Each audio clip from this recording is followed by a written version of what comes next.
વર્ણિવેશરમણીય દર્શનમ મંદહાસરુચિરાનનાંબુજં પૂજિतं સુરુ નરોત્તમૈર્મુદા ધર્મનંદનમહં વિચિંતયે. અસતોમાં ષડ્ગમય તમસોમાં જ્યોતિર્ગમય મૃત્યુર્માં અમૃતમ ગમય. ઓમ શાંતિ શાંતિ શાંતિ. અસ્મદ્ગુરુ સમારંભામ નાથયામૂન મધ્યમામ લક્ષ્મી વલ્લભ પર્યંતામ વંદે ગુરુ પરંપરા. આજની જ્ઞાન સભાની અંદર પધારનારા બધા જ ભગવદ ભક્તોને વેદાંતાચાર્ય, પુરાણ ઇતિહાસાચાર્ય, એમ એ ફિલોસોફી શાસ્ત્રી રાકેશભાઈના હેતપૂર્વક જય સ્વામિનારાયણ. ભક્તો, આજની આ જ્ઞાન સભાની અંદર આપણે બધા યજ્ઞમાં પ્રાણીની હિંસા કરનારો કઈ દુર્ગતિને પામે, તેણે તેનું શું પ્રાયશ્ચિત કરવું, આ વિષય પર થોડી વાત શ્રવણ કરશું. તો બધા જ શ્રોતાગણો ધ્યાનપૂર્વક આ પ્રવચન શ્રવણ કરે અને એને આત્મસાત કરી લે. તો ભગવાન સ્વામિનારાયણ શિક્ષાપત્રીના 11મા શ્લોકમાં કહે છે કે કશ્યાપી પ્રાણીનો હિંસા નૈવ કાર્યત્રમામ કહી સૂક્ષ્મયુકા મત કૃણાદેર અપી બુદ્ધયા કદાચન. અર્થાત કે અમારા જે સત્સંગી તેમણે કોઈ જીવ પ્રાણી માત્રની પણ હિંસા ન કરવી, અને જાણીને તો ઝીણા એવા જૂ, માકંડ, ચાચડ આદિ જીવ તેમની પણ હિંસા ન કરવી. તથા શિક્ષાપત્રીના 12મા શ્લોકમાં પણ ભગવાન સ્વામિનારાયણ કહે છે કે દેવતા પિતૃ યાગાર્થમ અપ્યધ્યાદેશ હિંસનમ ન કર્તવ્યમ અહિંસૈવ ધર્મ પ્રોક્તોસ્તિ જન્મહાન. અર્થાત કે દેવતા અને પિતૃ તેના યજ્ઞને અર્થે પણ બકલા, મૃગલા, સસલા, માછલા આદિ કોઈ જીવની હિંસા ન કરવી. કેમ જે અહિંસા છે તે જ મોટો ધર્મ છે, એમ સર્વશાસ્ત્રોમાં કહ્યું છે. આ પ્રમાણે ભગવાન સ્વામિનારાયણે શિક્ષાપત્રીમાં સ્પષ્ટ રૂપે એવું કહેલું છે કે દેવતા છે, પિતૃ છે ઇત્યાદિકના નિમિત્તે પણ કોઈ જીવ પ્રાણી માત્રની હિંસા કરવી નહીં. કારણ કે અહિંસા છે એ જ સૌથી મોટો ધર્મ છે. અને સ્મૃતિમાં પણ કહેલું છે કે ન હિંસ્યાત સર્વભૂતાની. અર્થાત કે સર્વભૂત પ્રાણી માત્ર માંથી કોઈની પણ હિંસા કરવી જોઈએ નહીં. આ પ્રમાણે સ્મૃતિ શાસ્ત્રોની અંદર પણ આ વાત સ્પષ્ટ રૂપે કહેલી છે. કારણ કે હિંસાથી મોટો કોઈ અધર્મ નથી, અને અહિંસાથી મોટો કોઈ ધર્મ નથી. અને પૂર્વે થયેલા પણ જે મોટા પુરુષો હતા તે લોકોએ અહિંસા ધર્મનું જ પ્રતિપાદન કરેલું છે. અને જે લોકોએ યજ્ઞ ઇત્યાદિકમાં હિંસાનું પ્રતિપાદન કરેલું છે, એવા મોટા પુરુષો જેઓ ભગવાનના લાડીલા ભગવત ભક્ત હતા, અને એઓએ પણ યજ્ઞ નિમિત્તે જો હિંસાનું પ્રતિપાદન કર્યું તો એ લોકો પણ પોતાની સ્થિતિ પરથી ચલાયમાન થઈ ગયા હતા. આ સંદર્ભમાં મહાભારતમાં તથા સ્કંદ પુરાણ વૈષ્ણવ ખંડ વાસુદેવ મહાત્મયમાં ઉપરીચર વસુનું ચરિત્ર આવે છે. એ અવલોકન કરવા યોગ્ય છે. વાત એવી હતી કે ઉપરીચર વસુ એ શ્રીમદ નારાયણ ભગવાનના અનન્ય ભક્ત હતા, અને દેવરાજ ઇન્દ્રના પરમ સખા હતા. દેવરાજ ઇન્દ્રની કૃપાથી તેઓને આકાશમાં ગમન કરી શકાય એવી શક્તિ પ્રાપ્ત થઈ ગઈ હતી. અને એને લઈને ઉપરીચર વસુનું નામ જે પહેલા કેવલ વસુ હતું, એ આકાશમાં પણ ગમન કરવાને લઈને એનું નામ ઉપરીચર વસુ પડી ગયું હતું. એક સમયની વાત હતી, દેવતાઓ અને ઋષિઓની અંદર શાસ્ત્રીય ચર્ચા થતી હતી. એમાં વેદનો એક પ્રસંગ ત્યાં ઉપસ્થિત કરાયો. પ્રસંગ હતો કે અજેન યજેત, અર્થાત કે અજથી યજ્ઞમાં યજન કરવું. દેવતાઓએ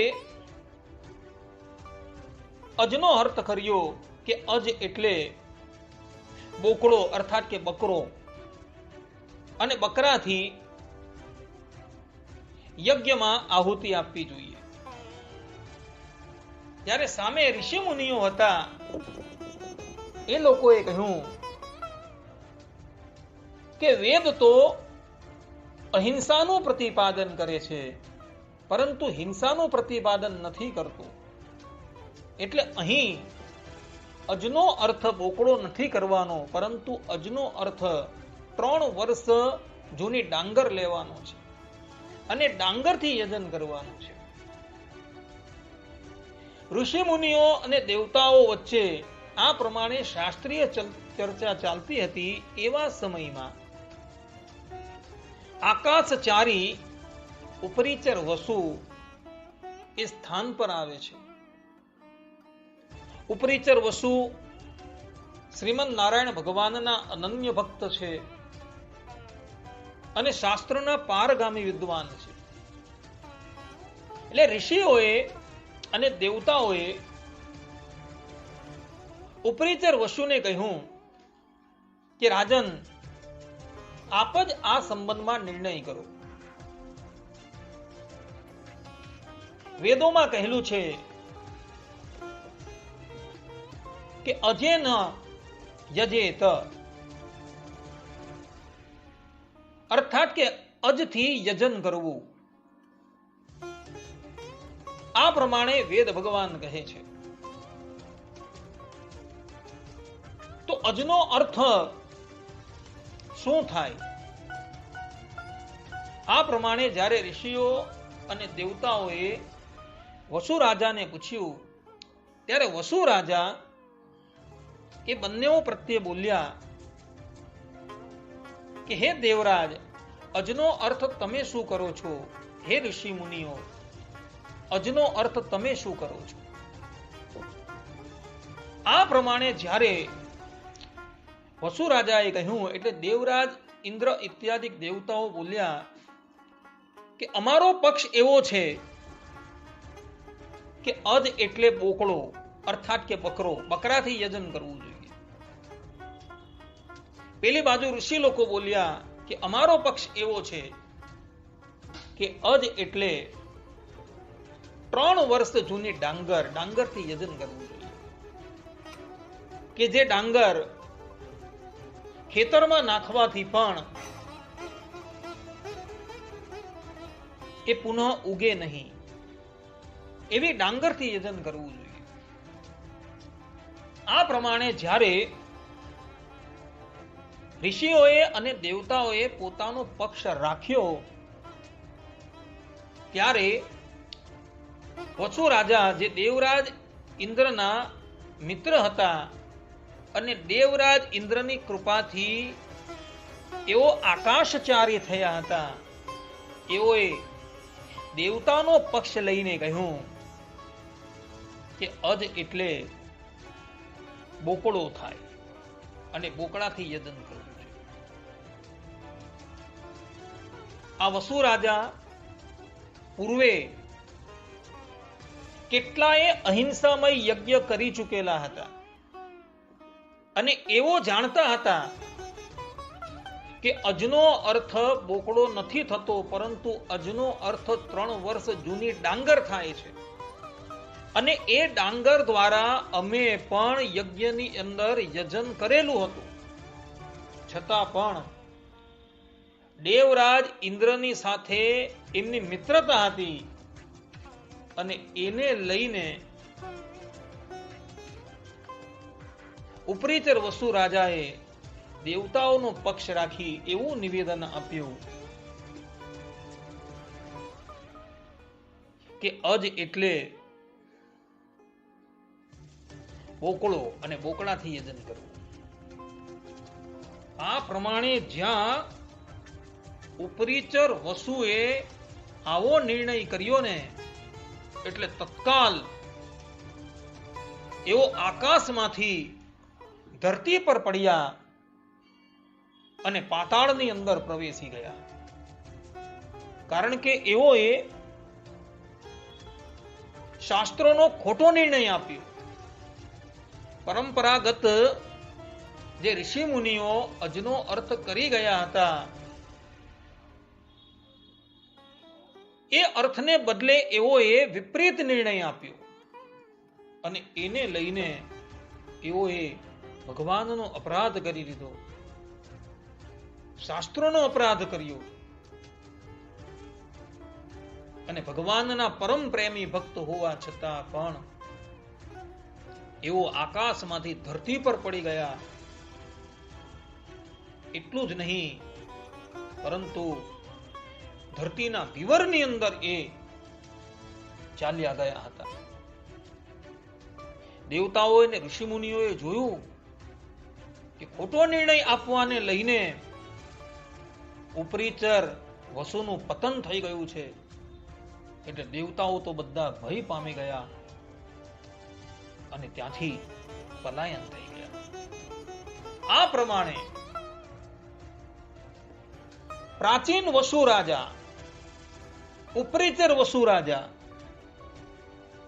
એઓએ અજેના યજેત, એમાં અજનો અર્થ બોકડો કર્યો અને એને લઈને એવો પોતાની સ્થિતિ પરથી ચલાયમાન થઈ ગયા અને ભૂમિના વિવરની અંદર પેસી ગયા. માટે જે પણ કોઈક મહાત્મા શાસ્ત્રોના વિપરીત અર્થ કરે છે એને એનું ફલ ભોગવવું પડે છે. જેનું દ્રષ્ટાંત ઉપરીચર વસુ છે. જેઓએ ગલત નિર્ણય આપ્યો, શાસ્ત્રોનો અર્થ ગલત કરીને બતાવ્યો, તો એણે એનું ફલ ભોગવવું પડ્યું. આ તરફ દેવતાઓ તો આ નિર્ણયથી અતિશય ભયભીત થઈ ગયા હતા અને એને લઈને એઓ એ સ્થાન છોડીને જતા રહ્યા. પરંતુ આ પ્રમાણે દેવરાજ ઇન્દ્રએ અજનો અર્થ બોકડો કર્યો, એને લઈને દેવરાજ ઇન્દ્રની બુદ્ધિ તે વખતથી વિપરીત થઈ ગઈ અને એની અંદર કામ છે, ક્રોધ છે, લોભ છે, અહંકાર છે ઇત્યાદિક દુર્ગુણોનો ઉદય થઈ ગયો. એક સમયની વાત હતી, મહર્ષિ દુર્વાસા વૈકુંઠ લોકમાં વધાર્યા છે. મહર્ષિ દુર્વાસા વૈકુંઠ લોક પધાર્યા એટલે શ્રીમદ નારાયણ ભગવાન ખૂબ પ્રસન્ન થયા અને પોતાના ગળામાં જે પુષ્પમાળા હતી એ પુષ્પમાળા કાઢી એઓએ મહર્ષિ દુર્વાસાને પહેરાવી.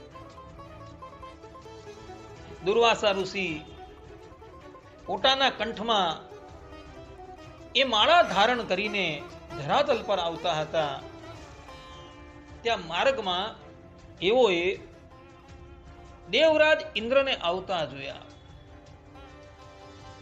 અતિશય ઠાઠ માઠથી દેવરાજ ઇન્દ્ર દુર્વાસા ઋષિ તરફ આવી રહ્યા હતા. દેવરાજ ઇન્દ્ર તે વખતે ઐરાવત હાથીની અંબાડી પર વિરાજમાન હતા. વરુણ દેવે એમને છત્ર ધર્યું હતું. મરુત દેવતાઓ એમને પવન નાખતા હતા. અપ્સરાઓ અગાડી નૃત્ય કરતી હતી અને ઋષિ મુનિઓ વેદ મંત્રો દ્વારા એમની સ્તુતિ કરતા હતા.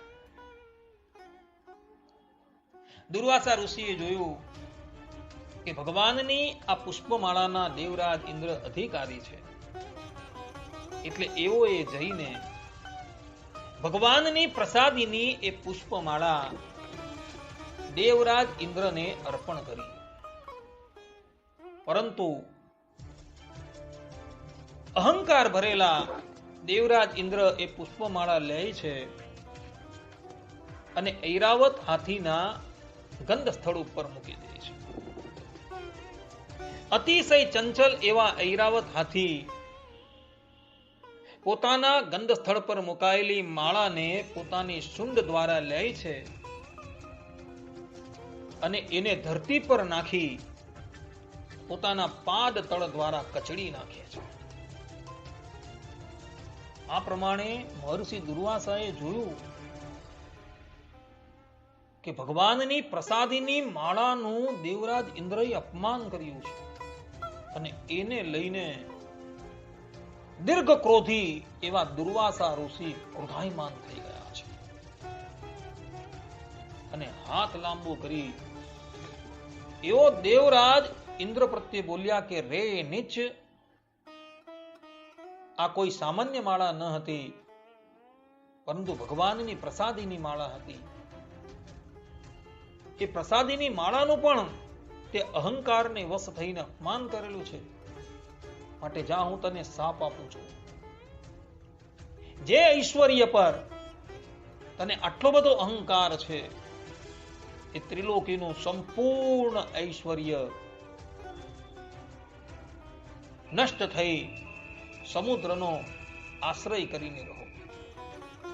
તારું જેટલું પણ ઐશ્વર્ય છે એ બધું જ ઐશ્વર્ય તત્કાલ નષ્ટ પામે. આ પ્રમાણે જ્યારે મહર્ષિ દુર્વાસાએ કહ્યું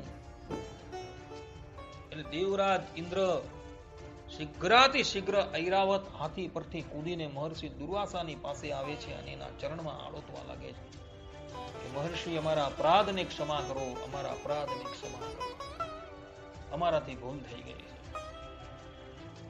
આ પ્રમાણે જ્યારે દેવરાજ ઇન્દ્ર પોતાના કૃત્ય બદલ પશ્ચાતાપ કરવા લાગ્યા, ત્યારે મહર્ષિ દુર્વાસા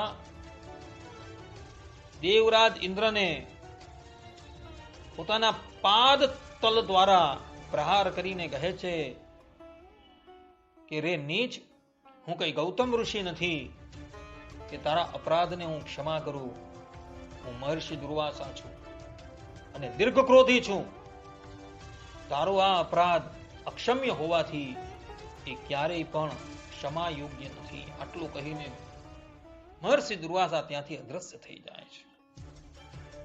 અને દુર્વાસા ઋષિએ જે શાપ આપેલો હતો એના પરિણામ સ્વરૂપ ત્રિલોકીની સંપૂર્ણ સંપત્તિ એ જ ક્ષણમાં સમાપ્ત થઈ સમુદ્રનો આશ્રય કરીને રહે છે. ત્રિલોકીની અંદર જેટલું પણ સત્વ હતું એ બધું જ સત્વ સમાપ્ત થઈ જાય છે. ભૂત પ્રાણી માત્રને ભોજનને અર્થે કોઈ પણ વસ્તુ રહેતી નથી. નથી તો ધાન્ય રહેતું કે નથી તો તૃણ ઇત્યાદિક રહેતું. બધી વસ્તુ સમાપ્ત થઈ જાય છે. અસુરોને જ્યારે ખબર પડી કે દેવરાજ ઇન્દ્રને દુર્વાસાનો શાપ થયો છે, એટલે એઓએ તત્કાલ સ્વર્ગલોક પર આક્રમણ કરેલું છે અને દેવરાજ ઇન્દ્ર ઇત્યાદિ બધા જ દેવતાઓને પદભ્રષ્ટ કરી સ્વર્ગનું રાજ્ય પોતાને હસ્તગત કરી દીધું છે. આ તરફ ત્રિલોકીમાંથી ધન છે, ધાન્ય છે ઇત્યાદિ સમાપ્ત થઈ ગયું છે. લોકોને કઈ ખબર નથી પડતી કે આપણે શું કરવું.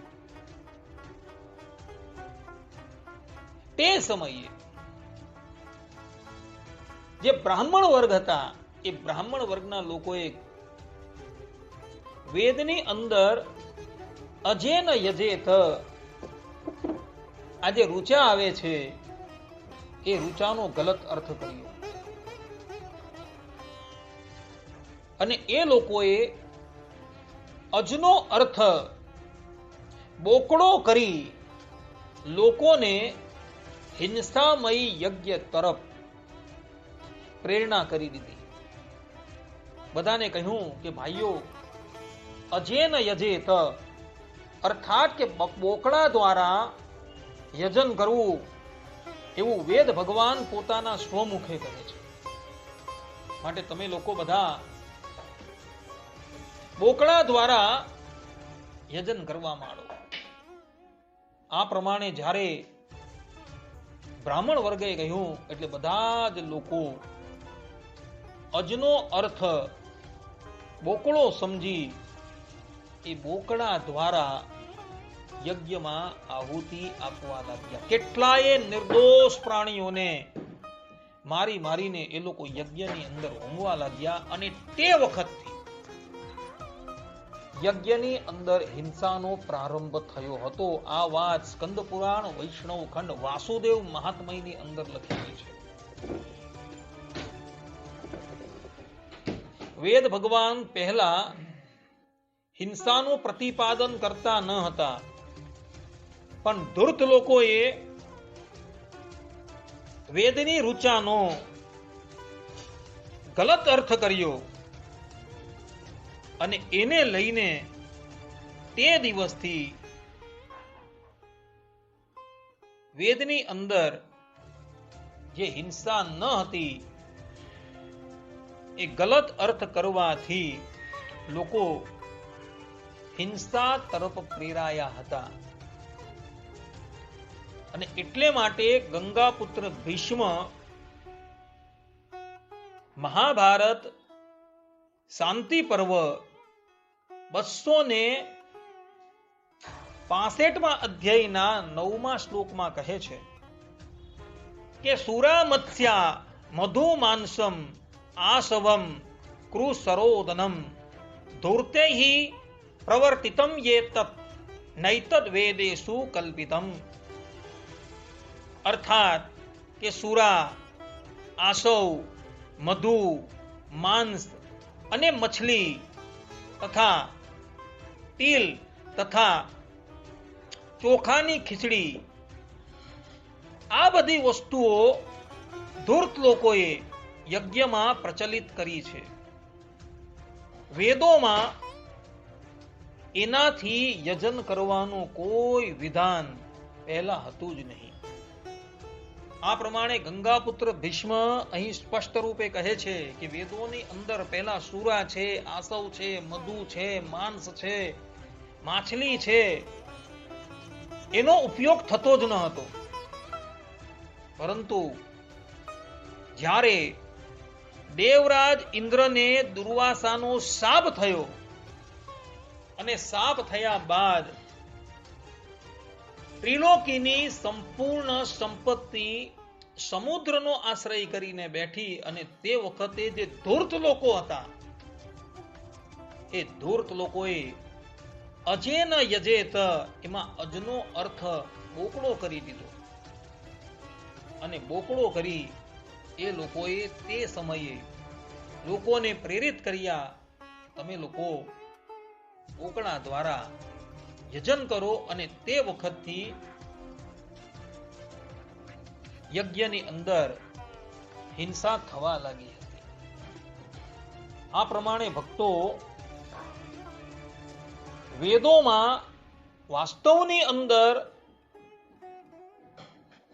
હિંસા હતી જ નહીં, પરંતુ દેવરાજ ઇન્દ્રએ દુર્વાસા ઋષિનો અપરાધ કર્યો અને એને લઈને ત્રિલોકીની સંપૂર્ણ સંપત્તિ સમુદ્રનો આશ્રય કરીને રહી અને તે વખતે જે ધૂર્ત લોકો હતા એ લોકોએ અજનો અર્થ બોકડો કરી લોકોને હિંસામય યજ્ઞ તરફ પ્રેરેલા હતા. મહાભારતના શાંતિ પર્વ 263 અધ્યાયના 30મા શ્લોકમાં ગંગાપુત્ર ભીષ્મ કહે છે કે ન ભૂતાનામ અહિંસાયા જાયાન ધર્મો અસ્તિ કશ્ચન, અર્થાત કે પ્રાણીઓની હિંસા ન કરવી, આવો જે અહિંસા રૂપ ધર્મ તેનાથી કોઈ મહાન ગૌરવપૂર્ણ ધર્મ છે જ નહીં.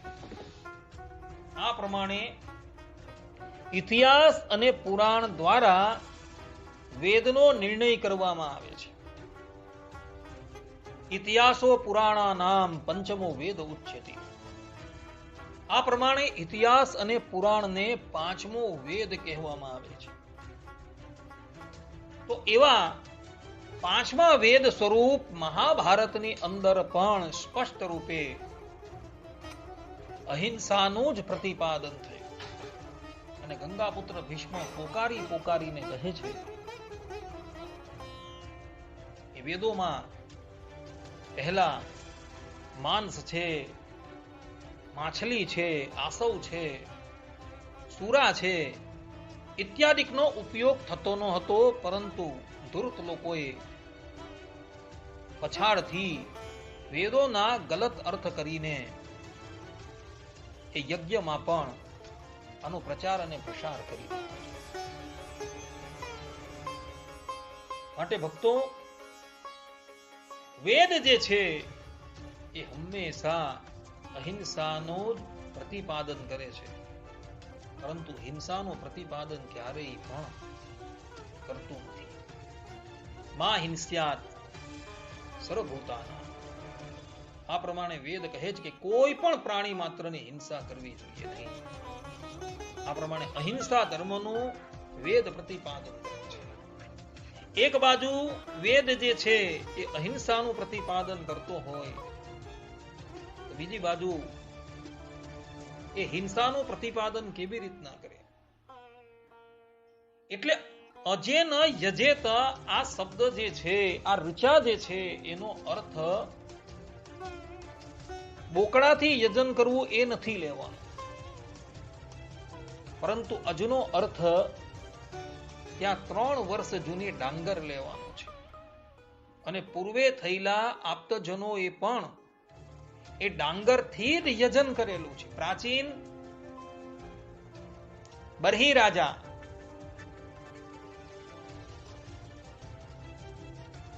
જેઓ હિંસામાં યજ્ઞ કરતા હતા, પરંતુ દેવર્ષિ નારદના કહેવાથી એવો પણ અહિંસા ધર્મ પર આવી ગયા હતા. ઉપરીચર વસુ રાજા જેઓએ કેટલાએ અહિંસામાં યજ્ઞ કરી દીધેલા હતા, પરંતુ એક ગલત નિર્ણયને લઈને એઓ પોતાની સ્થિતિ પરથી પડી ગયા. માટે મનુષ્ય ક્યારેય પણ યજ્ઞની અંદર હિંસાનો પ્રયોગ કરવાનો નથી. આ સિદ્ધાંત વાત છે. છતાં પણ કોઈક મનુષ્ય શાસ્ત્રોના અર્થને તોડી ભાંગીને યજ્ઞના નિમિત્તે યજ્ઞમાં હિંસા કરે છે અને માંસાદિકથી દેવતાઓનું તથા પિતૃઓનું પૂજન કરે છે, તે કઈ દુર્ગતિને પામે છે? તો એ સંબંધમાં મનુ મહારાજ મનુસ્મૃતિના 3ય અધ્યાયમાં કહે છે કે અભક્ષૈ કલ્પિતમ યજ્ઞમ યહ કરોતિ વિમૂઢધિ ન તસ્ય દેવતા તુષ્ટા નરકમ શતુ ગચ્છતિ. અર્થાત કે જે મૂઢ બુદ્ધિ મનુષ્ય અભક્ષ્ય પદાર્થોથી યજ્ઞ કરે છે તેમાં દેવતાઓ પ્રસન્ન થતા નથી, અને એવો યજમાન નરકને પામે છે. સ્કંદ પુરાણમાં વૈષ્ણવ ખંડમાં કાર્તિક સ્વામી સાવરણી મુનિ કહે છે કે માંસ મધ્ય સમાયુક્તો યજ્ઞો યહ ક્રિયતે નરૈહિ સયજ્ઞો રાક્ષસ પ્રોક્તો નરકાયૈવ કલ્પતે. અર્થાત કે માંસ અને મધ્ય જોડાયેલો જે યજ્ઞ મનુષ્ય કરે છે તે યજ્ઞ રાક્ષસ યજ્ઞ કહેવાય છે અને તે નરક માટે જ કારણ બને છે. ગરુડ પુરાણમાં શ્રીમદ નારાયણ ભગવાન ગરુડજીને કહે છે કે દેવ કાર્યે અસુચિમ દ્રવ્યમ પ્રયુંજનો નરાધમઃ કુંભી પાકમ સ યાત્યેવ યાવદ આભૂત સંપ્લવમ. અર્થાત કે દેવ કાર્યમાં અશુદ્ધ દ્રવ્યનો અર્થાત કે પશુ આદિક અશુદ્ધ વસ્તુઓનો ઉપયોગ કરનાર અધમ મનુષ્ય કુંભી પાક નરકની અંદર અતિશય કષ્ટ પામે છે અને એ કષ્ટ પ્રલય પર્યંત પ્રાપ્ત કરે છે. પાંચરાત્ર શાસ્ત્રની પાદ્મોદ્ભવ સંહિતામાં